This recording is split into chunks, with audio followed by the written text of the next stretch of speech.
안녕하세요. 아트잭 김재석 작가 인사드립니다. 오늘은 역사가 깊은 남한산성의 성곽을 중심으로 주변 자연환경을 그려보도록 하겠습니다. 먼저 동영상을 시청하기 전에 속도가 빠르다면 동영상 옵션에서 늦추는 선택이 가능합니다. 그리고 자막도 필요에 따라서 없애거나 각 나라의 언어로 변환이 가능합니다. 그럼 그림 그리는 동영상을 시청하도록 하겠습니다. 먼저 하늘을 칠하고 나무 부분이 들어갈 수 있도록 공간을 비워 칠해 주시기 바랍니다. 물이 마르기 전에 원경부터 밝은 색조의 녹색을 먼저 칠해 주되 청색이나 그레이 계통의 색을 혼합하여 채도를 떨어뜨리면 좋습니다.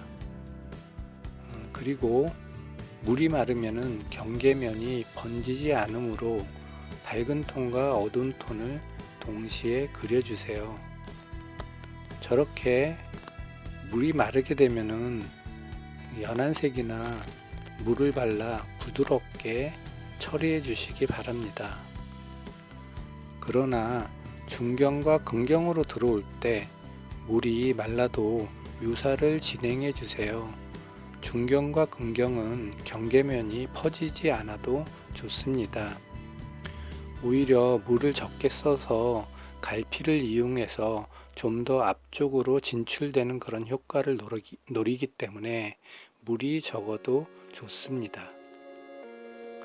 숲을 그릴 때 어려운 점이 있다고 하면은 복잡하기 때문에 어렵거든요. 그래서 숲을 그릴 적에 밝은 면과 어두운 면의 경계면들을 처음부터 잘 표시를 해 두셔야 됩니다. 그래야 나중에 어떤 지점을 묘사를 할 때 이치에 맞게 그림을 그릴 수가 있게 됩니다. 그래서 숲을 그릴 적에는 밝고 어둠 이런 식으로 먼저 색칠을 해 두시거나 아니면은 그 경계면들을 먼저 그려서 표시를 해 두는 게 좋습니다. 그런 다음에 나무가 올라갈 부분을 제외하고 나머지 부분들을 다 그려 넣습니다. 지금 상태에서는 어디가 어딘지 여러분들은 잘 구별이 안 되겠지만은 저는 나름대로 그런 나만의 색으로 지금 선택해서 표시를 해놨거든요. 그런 부분들은 자기만이 알 수 있는 그런 색칠 방법으로 먼저 표시를 해 두시고 그리시는 게 좋습니다. 지금은 펜스의 밝은 부분들을 긁어서 표현을 하고 있고요. 그리고 어두운 부분에 가장 어두운 부분에 다크 사이드 부분을 색칠을 해주고 있습니다. 중간에 조금씩 밝은 부분이 있는데 그런 부분들은 저렇게 닦아내기를 해서 표현을 해줍니다. 멀리 있는 나무의 가장 어두운 부분들을 붓터치가 조금 들어갈 수 있도록 표현을 하고 있습니다. 원경의 기본은 퍼지게 그리는 게 기본이지만 저렇게 어두운 부분들에 대한 나무의 실루엣이 좀 드러날 수 있도록 표현을 해주시는 것도 좋습니다. 그리고 긍경에서의 붓에 물을 적게 들여서 저런 식으로 갈피를 표현을 해주게 되면은 좀 더 다이나믹한 표현이 될 수 있습니다. 자, 돌이나 흙은 빛을 받으면 저렇게 살구색으로 빛을 받게 됩니다. 그래서 잠 블리안트라는 색깔로 그 부분을 색칠을 해주고 있습니다. 그런 뒤에 어느 정도의 요철을 감안해서 밝고 어두움의 명암들을 지금 넣어주고 있고요. 지금은 길 부분을 묘사를 하고 있습니다.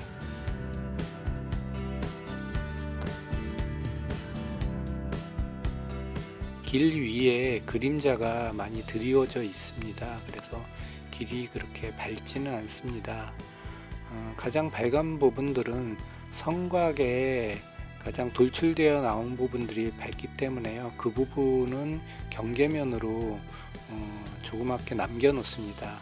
그 부분이 없으면은 전체적으로 경계가 모호하기 때문에 나중에 그렸을 적에 그림이 힘이 없게 됩니다. 지금은 성곽의 그림자 부분을 색칠을 하고 있는데요. 지금은 초벌입니다. 전체적으로 색을 넣어준다고 보시면 됩니다. 그래서 돌들이기 때문에 여러 가지 색들이 있습니다. 그래서 그런 여러 가지 색들을 먼저 칠해서 표현을 해 주시고요. 저 위에다가 틈 사이에 돌들의 어떤 틈들을 그려 넣습니다. 그런 틈들을 너무 많이 그리지 마시고요. 전체적으로 어느 정도 방향성만 보일 수 있도록 저렇게 단순화해서 그리도록 하십시오. 그런 다음에 다시 어두운 색깔로 성곽을 한 번 더 칠해주게 되면은 깊이 있는 그림자 부분이 완성이 됩니다. 저렇게 밑쪽으로 어둡게 되는 부분들은 굉장히 어두울 수 있도록 물을 칠하고 그 위에다가 다시 한번 저렇게 어둡게 꾹 눌러 주시기 바랍니다.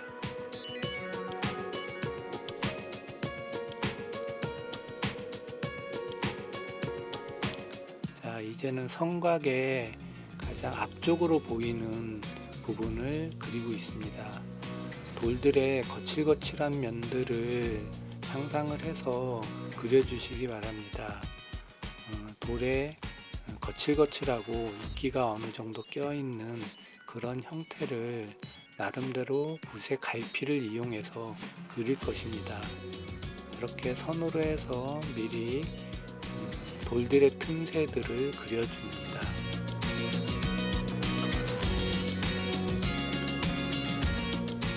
그리고 명암을 주고요.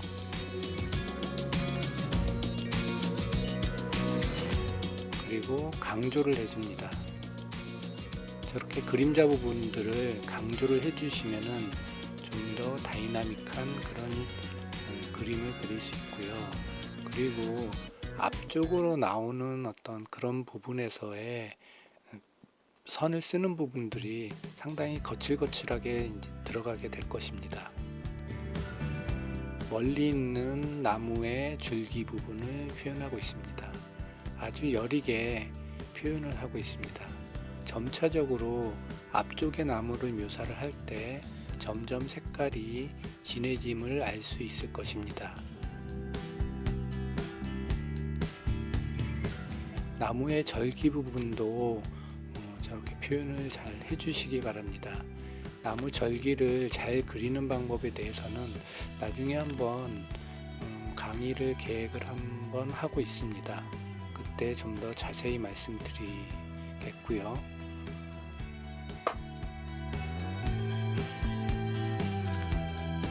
적송이 있습니다. 붉은 소나무인데요. 대부분의 나무는 회색이나 그런 무채색입니다. 하지만 적송은 저렇게 붉은색이 많이 띄고 있어서 적송 그릴 때만은 저렇게 붉은색으로 그려주시기 바랍니다.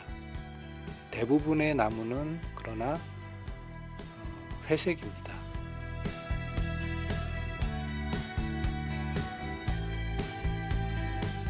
나뭇잎도 저렇게 크게 듬성듬성 그려주고 있습니다. 과감히 들어가 주세요.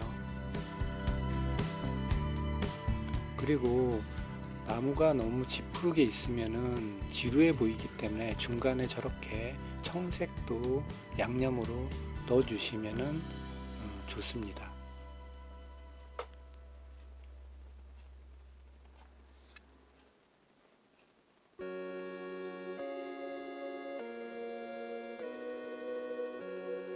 자, 조금 전에 얘기한 선에 대한 갈필입니다. 선을 저렇게 빠르게 쓰면서 갈필을 만들어내는데요.